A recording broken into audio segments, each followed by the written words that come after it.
Spin.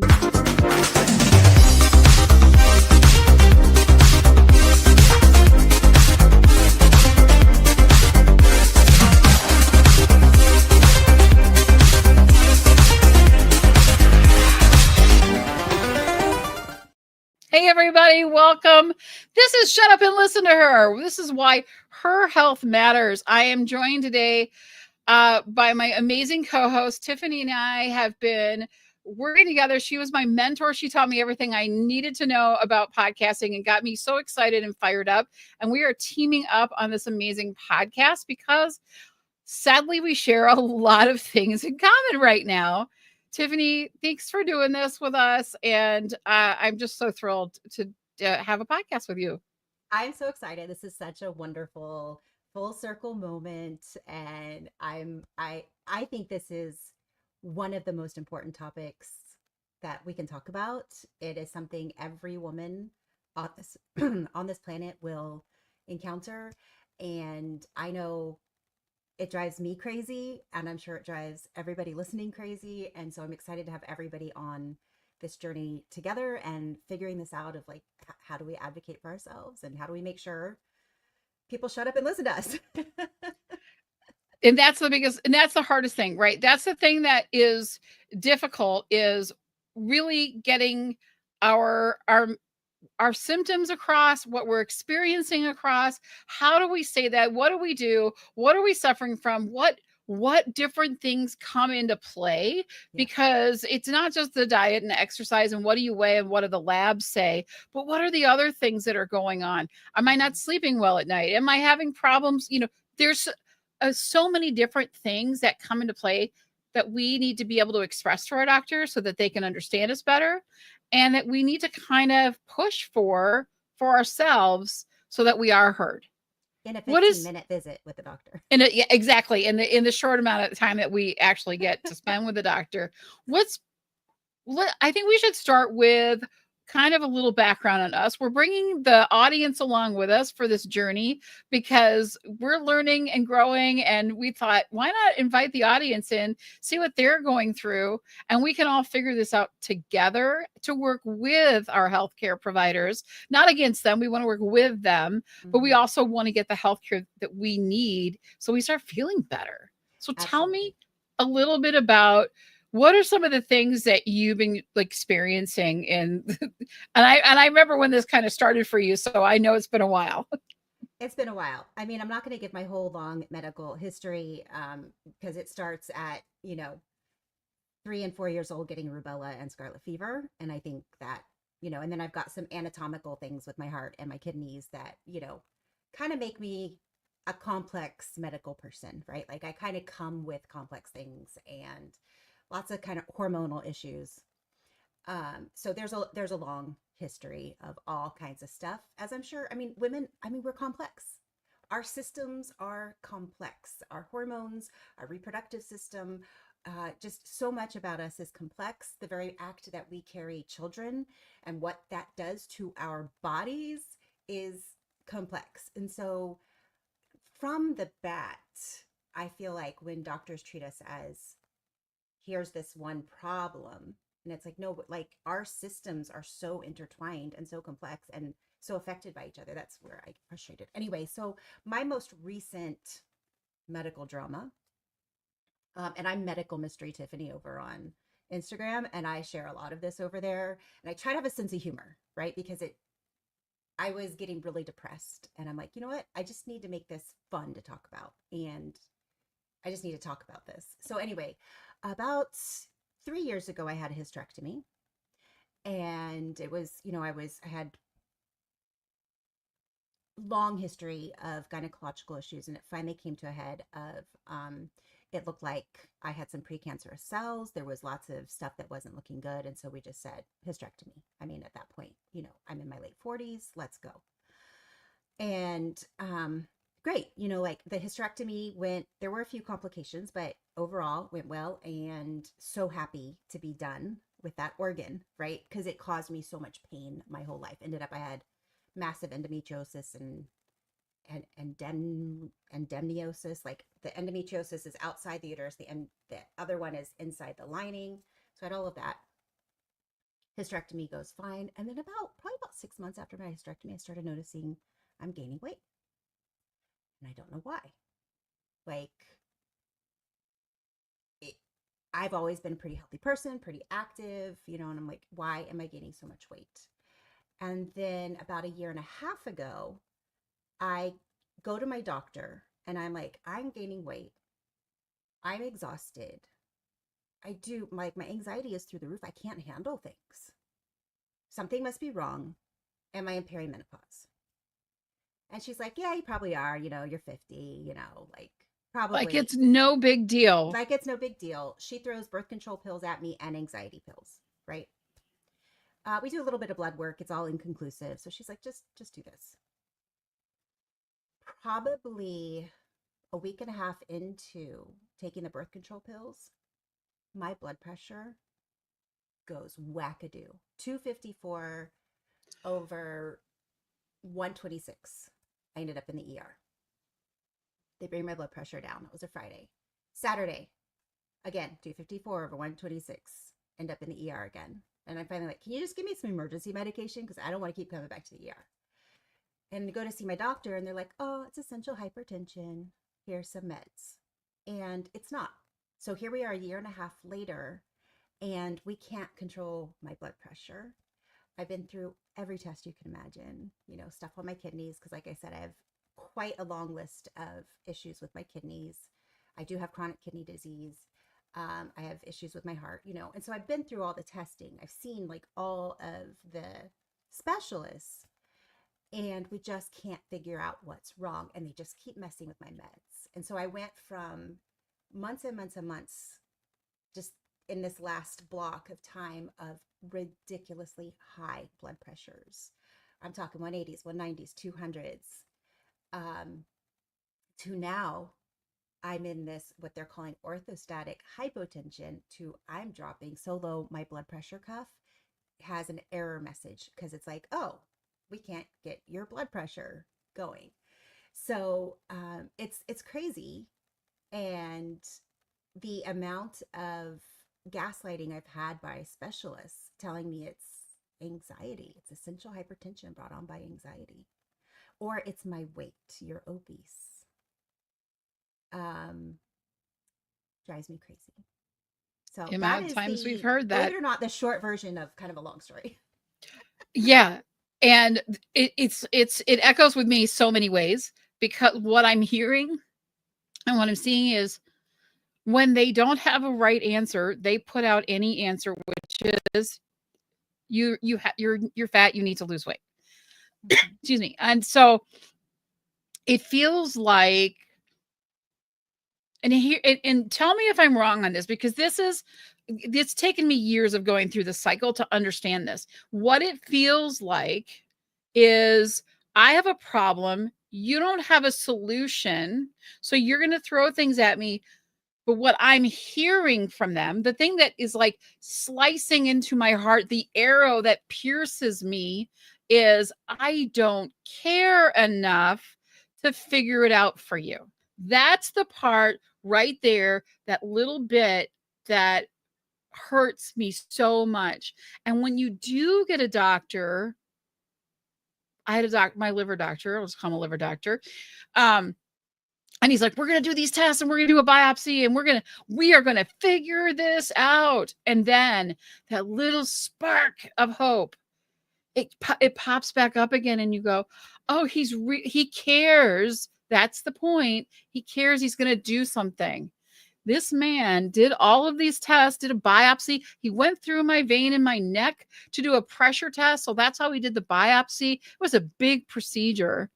And I never talked to him again. I got a note back on my medical record. Guess what? I'll give you 5 guesses and you only need one. Guess what his response to it was? Your liver's fine, and You need to lose weight.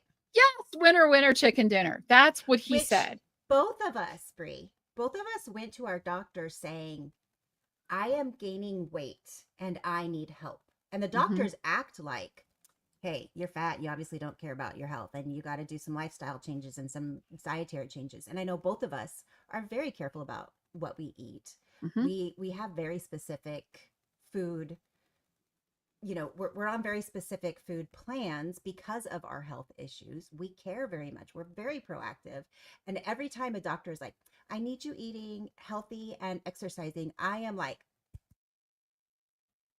Yep.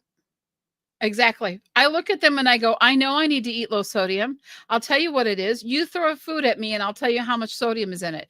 A hard boiled egg, 70 milligrams, right? A teaspoon of soy sauce, 1,105 milligrams of sodium. What else do you want to know? If I go to World Kitchen and get their macaroni and cheese, 3,126 milligrams of sodium in oh, a serving. I am not kidding you. I know how much sodium is. This is my superpower. I can know exactly how much sodium is in every single thing that I eat. And so don't tell me I'm not doing things correctly. And I also will gain 2 to 3 pounds. 2 to 3 pounds. Think about this from every meal I eat that's incorrect, that puts me over my 1,800 milligram threshold or somewhere in there. If I do have something that tastes good at a restaurant, and because the whole family is going out to eat and I just want to eat something, I'm starving, and I eat something that's too high in sodium, I will gain 2 to 3 pounds from one meal. I'm carrying 95 pounds of water weight on me. Water weight. This is not fat. And I'll tell you, if you want to imagine what that looks like, I have a water cooler in my house. I get 5-gallon containers of water. I take them in, I get them refilled at the store, and I bring them home. That's the water we drink in the house. Those are heavy. A 5-gallon jug is heavy. 95 pounds is two of those that I carry around with me every single day. So if you want to understand how much weight that is, and I know it's water weight because you can't eat a meal and gain 3 pounds from it. It mhm, just doesn't happen. It is water retention. My cells are not in the right zone of whatever they need to be, and no one knows why, and no one cares to figure it out. So how do we go about figuring out what to do with this? You're first of all, your Instagram is hysterical. All of your, because I love that you do these skits, and I'm like laughing and rolling on the floor. And it's not that you're talking about a very serious thing, yeah, but that you're making light of it and saying, I'm so frustrated, it's comical, and this is what I have to put out there to yeah, keep the sanity in my life. So bravo. absolutely. Thank you. It's Because so much fun. I seriously went through um, a very dark time where I was like, what the heck? Like, why even go to the doctor? I'm so frustrated. And I'm like, I just need to start sharing this on Instagram. I Mhm. need to talk to somebody about this. Poor David, my partner, is the most wonderful, patient, kind one, Oh but yeah, there's he's only so much he amazing. can hear. There's only so much, and you don't want to burden the people you love with like everything. And he's so funny. He's like, you know what? I actually learned a lot about you from watching your Instagram. He's like, you kind of say things on there you don't say to me, and it's cool, right? Like I can say it, and he can be kind of removed from it and still get the information. And so it's been a really good thing for my mental health, and I get to connect with people that are having similar issues, Yeah. which I think is really really fun. Um, but That's how we connected. I mean, yeah, we've been friends and things, and I like known each other for a long time now, but it was watching your struggles and relating so much and just saying, Tiffany, we need to we need to do a podcast about this because we're not the only two women in this world that are suffering yep, because we can't get answers, but also that just we need to support one another, but we also need to know, how do we start making changes for ourselves, yep, because it's up to us ultimately yep. to figure it out. Yes. Yeah. I feel like we have to go to our doctors having done a good amount of research and saying, could it be this? Could it be that? Here's all of my data. Here's everything I have. And could it be this? Could it be that? Could it be this? Like, what path should we go down? What should we discover? Some doctors take that better than others. I found if you approach them as, I'm a researcher. This is just who I am. This is, part of my job. I research. And so I care deeply about my health, but you're the expert. So this is the stuff that I found. It seems to track. Does any of this track with you? Would you be willing to do a differential with me?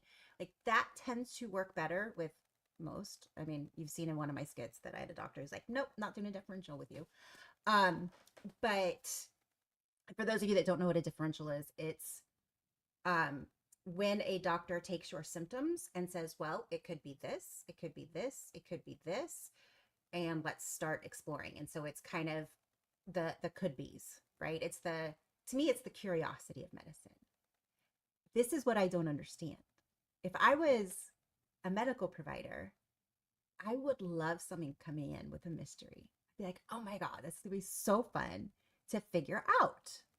I am so curious. The Dr. Houses of the world is what we need, right? We need more Dr. Mhm. Houses where they're like, what could this be? And you've got the whole team on with their whiteboard of like, could it be this? Could it be this? Could it be this? Every medical drama show that I am so flippin' addicted to, all the doctors are like that. Let's figure it out. And sometimes they get it wrong. And then they try again. And then they get it wrong. And then they try again. And eventually they get it right as long as they don't kill the person. But you know what I mean? It's like, I want those doctors in the medical dramas. I know we got to go to Grey's Anatomy. I don't know what to tell you. They're still they apparently they're still open. So that's we maybe need to go there. It's that curiosity. Mm-hmm. When you're saying that, the first thing I thought of is we are a naturally curious race of people, Mm-hmm. right? Why do you think they sold so many Rubik's cubes?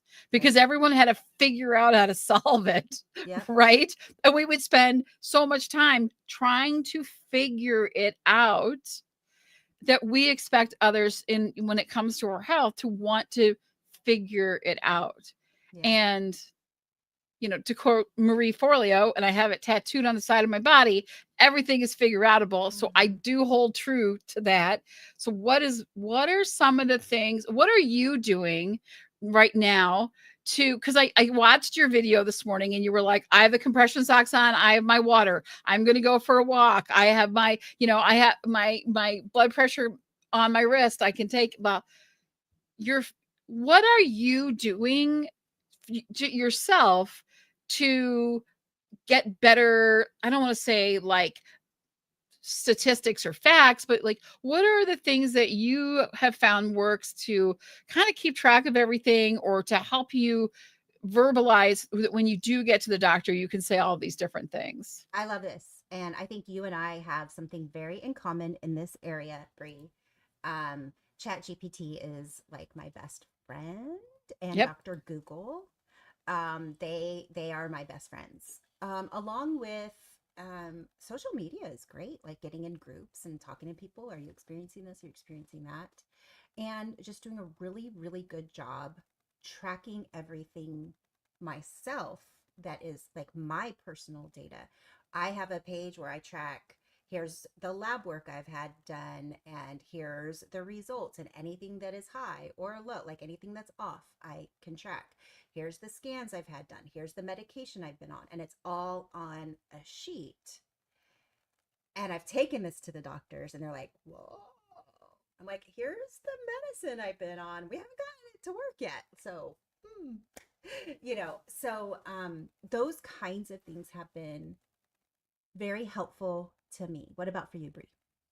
So I'm going to blow your mind with something that I've just started to use. Now, I love Chat GPT. In fact, my Chat GPT is called Drew.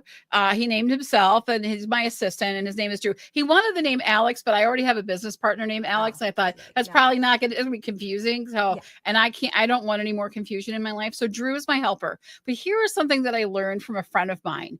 And it's something that I'm starting to try. You find the top 5 doctors in the world, Yeah. living or dead doesn't matter, that know what that like have that general knowledge of what ails you. So Mm-hmm. a kidney specialist and maybe a top gynecologist that did all this research, that you probably want someone alive that's like still doing research because they're up on the latest things.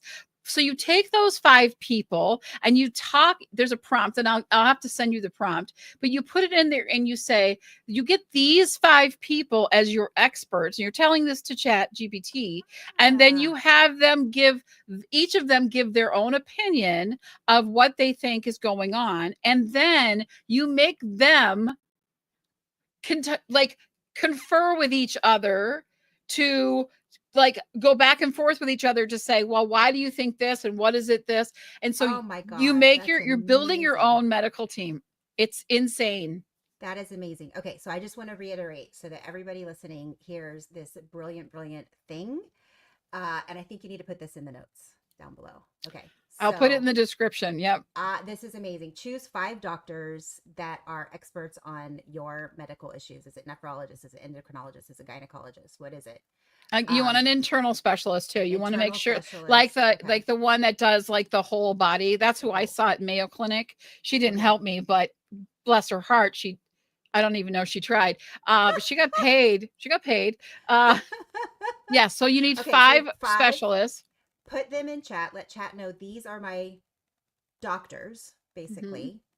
And then you put prompts in such as what would these, if these doctors did a differential on me, what would the differential be? Knowing, Have the yep. doctors talk about, have the doctors ask why they think that would be the Yeah. diagnosis and all. Oh, I think that's You brilliant. give them, yeah, thanks to Evan Messman. He's the one that gave me that, but he does it for his marketing business. Believe it or not, this is a marketing thing to like, how do I do branding? So you get the best branding person, the best marketing person, the best person in sales. You get different people that are doing different things. And then you Love have them that. say, okay, this is what I suggest for you. And so they each give them their own, like, here's what I would do.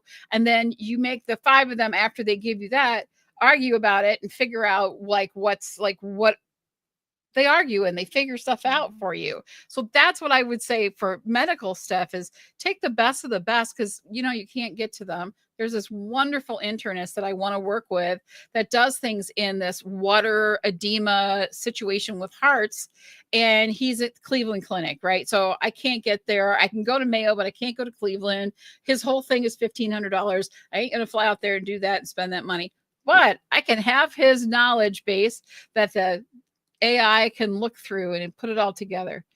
I think we need to think outside the box on things. Absolutely. I love that. To me, that is the absolute golden nugget. Yes, Kelly. It's friggin' awesome. I love Kelly. It's friggin' awesome. Lori, the 5 experts. Yep. Yep. Yes, we'll make sure Oh, they're all of women. them are women. You know what? There are some smart men out there, and I have had some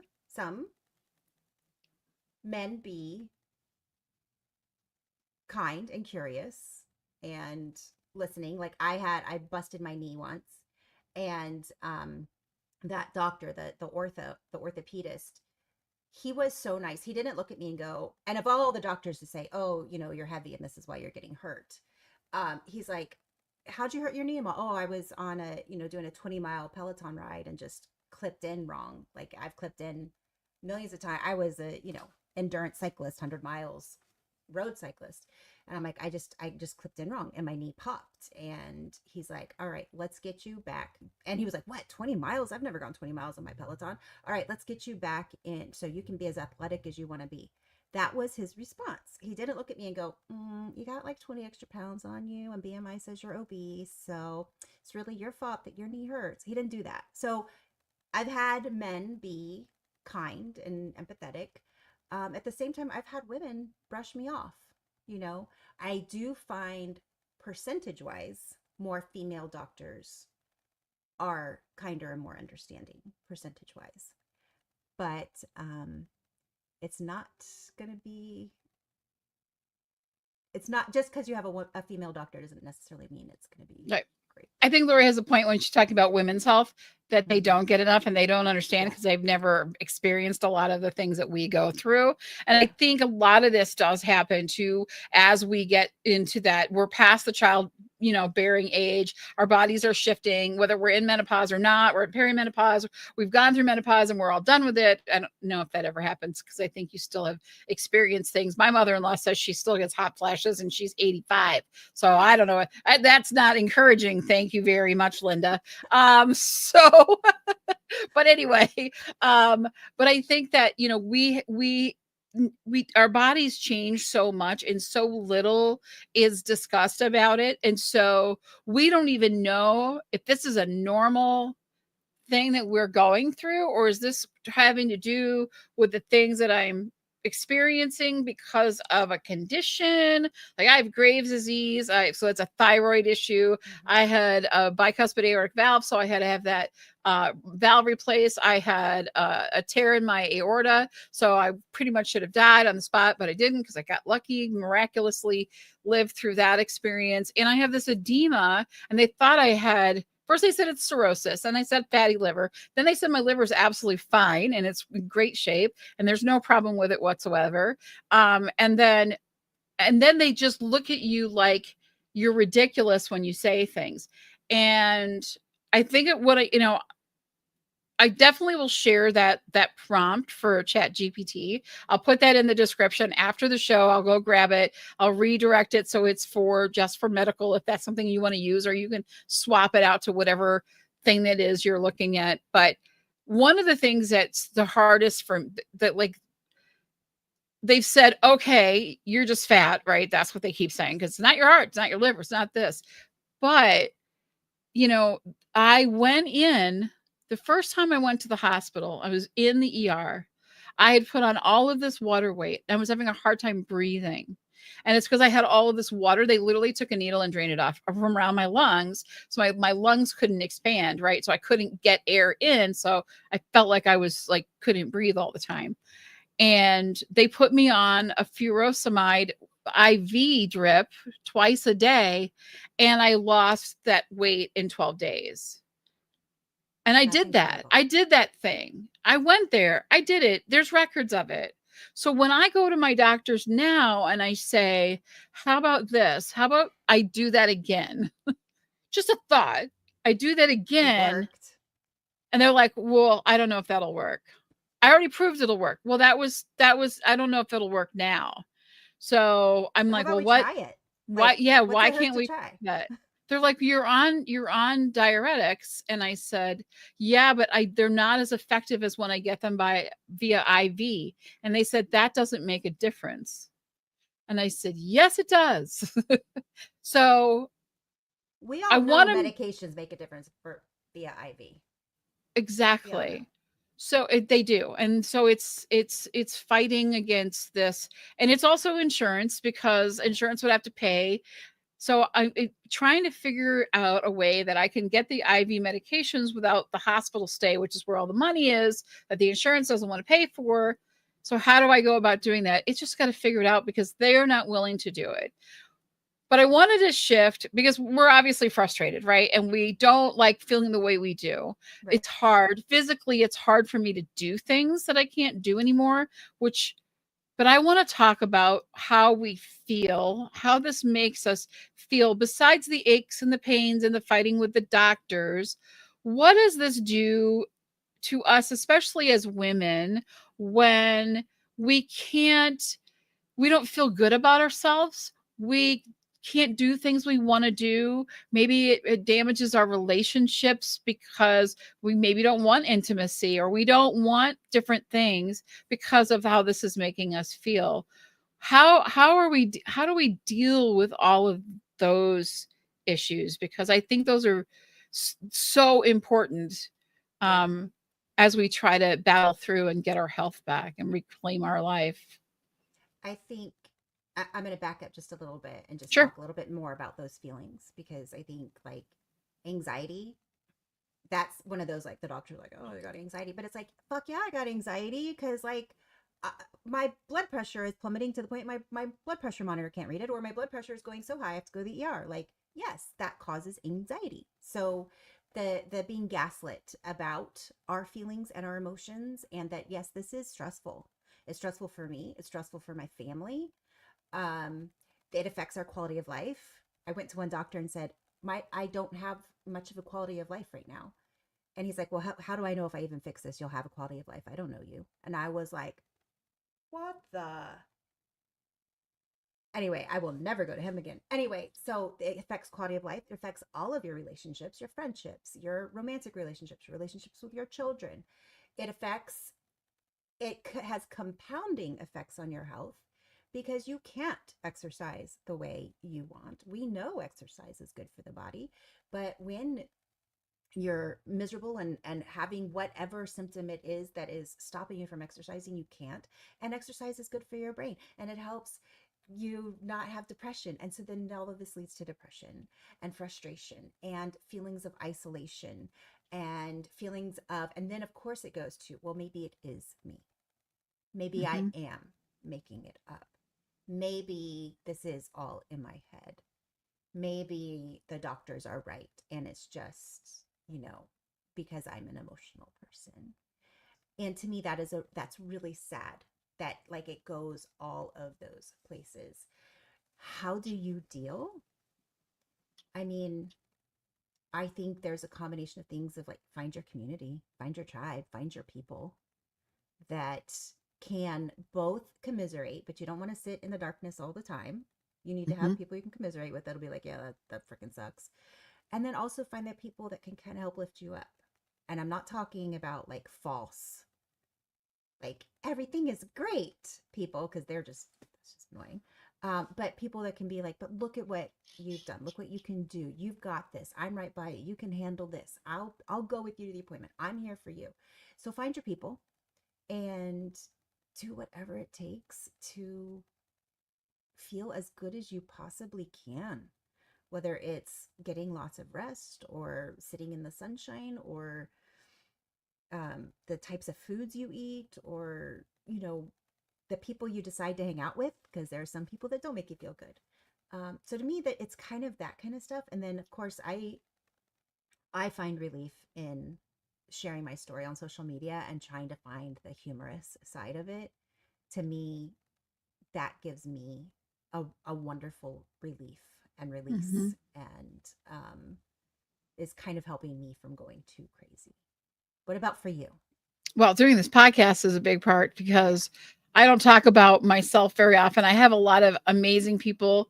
I see them in the chat. I appreciate you guys that know that I struggle, and they pushed me to take care of myself. You push too hard for everyone else. You have to take care of yourself. And Mm-hmm. so this is one of the ways that I can do that in my way. I love to podcast. I podcast everything. I do all kinds of podcasts. This is what I love to do, and so this is my release, and I feel it's two birds with one stone. Well, maybe three actually. I get to share some ideas, some of my struggles, and get lifted up by the people that love me and people that are suffering along with me, and they also need to be lifted. I get to spend time with you, which is something I've missed. And so this is a real treat for me, and I get to podcast and I get to do it in a way that benefits others. And because of that, it's a really rewarding experience for me. I'm not good with the skits. I don't know. Maybe it's just I'm not an actress. I'm definitely more the host side of things and not the you've got that acting thing, but you've done TV shows too. So I know you've got that all figured out. I know. I can't read a phone book and make it exciting for anything. That wouldn't do it for me, but I can definitely host. But the biggest thing is I want people to stop feeling so bad about themselves and get stuck. I when I first got diagnosed and I got out of the hospital, I was told I had two pulmonary embolisms, I had a DVT in my leg, I had heart failure, I had a bad valve, I probably had cirrhosis or fatty liver or something wrong with my liver. I was a mess and I didn't know if I was going to see the next day. I didn't even plan a dinner menu that day because I wasn't sure I'd be around for it. And I sat in that for several months. And the damage that did to me was incredible. And then one day I heard someone say something about podcasting, and that led me to you. And I had that joy to, just get up and do something and say, regardless of my circumstance, I'm still going to find a way to thrive and do what makes me happy. And so I want to be that spark for someone else that is suffering and feels like their doctors don't have their back. And we're here to say, hey, we've got your back, that we believe in you, and that we think that, maybe you'll learn something with us. Maybe you'll just by knowing there's other people suffering and trying, that you'll get inspired to try something different. That's my goal, and that's the joy. So what I'm bringing back to podcasting, what podcasting, how it saved my life. It's actually a best-selling, international bestseller. My chapter in a book that I wrote called "Podcasting Saved My Life," which is exciting, but it truly has. And when we can communicate what we're experiencing and learn how to get the help that we need, it's not that the doctors don't want to help us, it's that they don't know how to help us. And so we need to be our best advocate and help them learn how to help us. Yeah. I know that sounds crazy. We're not going to, but we are literally going to educate our doctors, because what we help them to get the right answers for ourselves means that they're going to help so many more people, because they're going to learn the right way to do things. And that's my goal. And I think about you and I, 100 years ago, we'd probably be dead.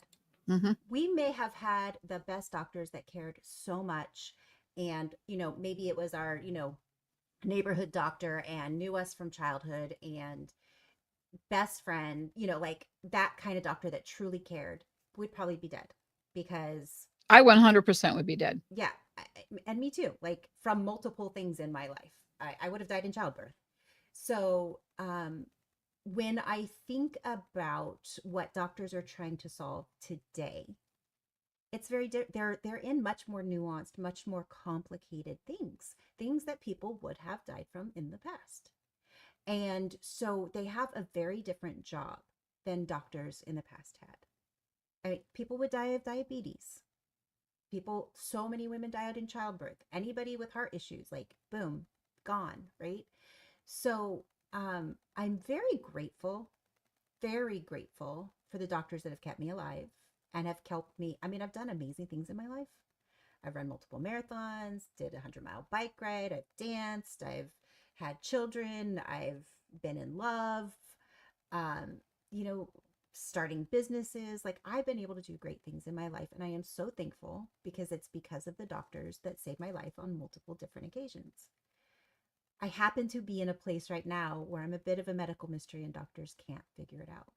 And I have to keep reminding myself that what is going on in my body is so nuanced and so finite. It's affecting me deeply, but it's not showing up on a lot of the labs because medicine just isn't there yet. And it doesn't necessarily mean the doctors don't care. It just means that they don't know how to figure it out right now. And it doesn't mean that the answer isn't out there somewhere, but my particular doctors don't have the knowledge or the expertise to figure it out. And I just have to keep reminding myself that. And I need to have empathy for my doctors too. Like, they are seeing patient after patient after patient after patient, and they cannot spend more than 15 minutes with you. If they do, then their whole day gets backed up. And when do they have time to be curious? When do they have time to, they have to figure out, how am I going to bill this to insurance so insurance will pay me? So I have to have empathy for my doctors too. And so that's another thing that is helping me with all of this frustration right now. I have to agree. And I do think their heart is in the right place, and I do think they do care. I think their hands are tied many, many times on what they are able to do. And it's funny that you say it like that, because I'm always like, what do I need to say? Because I do this when I go to the emergency room. The first thing I do when I get to an emergency room, if I'm in there and I'm going in for a reason, is I'm having chest pains and it's hard to breathe. Why do I say that, if it's true or not? Because I know that they'll see me right away, because I know how triage works. So what do I need to say to a doctor to triage myself with them, so that I can give them that reason to do the treatment that I think they should do, that the insurance companies will agree with them on. I think that might be where Yeah. some of the magic lies in all of this. And you're right. You do have to pick the right doctors. You do need to spend time. It has to be somebody that you feel like you're in a team with. So, like, if I gave you the right reason to maybe hospitalize me, you think you could do that? I mean, you know, kind of a thing. I mean, you don't want to make things up. Obviously, don't No. make symptoms up and take risks with tests that you don't need. But be honest and truthful and find the information from what you do all day. How long are you sleeping? What are you eating? How often are you going to the bathroom? How much exercise do you really get a day? It could be, what is your blood pressure every hour through the day? What is your pulse rate? How do you feel when you stand up? Because the doctor does have 15 minutes. You need to be able to give them as much information as accurately. Hey, I've been doing this for 2 weeks. The last 14 days, I will tell you, here's my average. Here's what's the highest. Here's what the lowest is. These are the things I've eaten. These are the things I've experienced. I'm going to cut your time down so that you don't have to do probing questions. I can give you direct information. And now we can spend the rest of this time, the other 14 and a half minutes that we have, to actually get somewhere and move forward. Yep. I think one of the best compliments I got from a doctor was, I know if I tell you to do something, you'll do it. You're the kind of patient that's proactive. And if I tell you to do it, you'll do it. And I'm like, yes, thank you for seeing that. Thank you for seeing that. So also we need to be cooperative. Like if a doctor says, take your meds at this time, let's do it.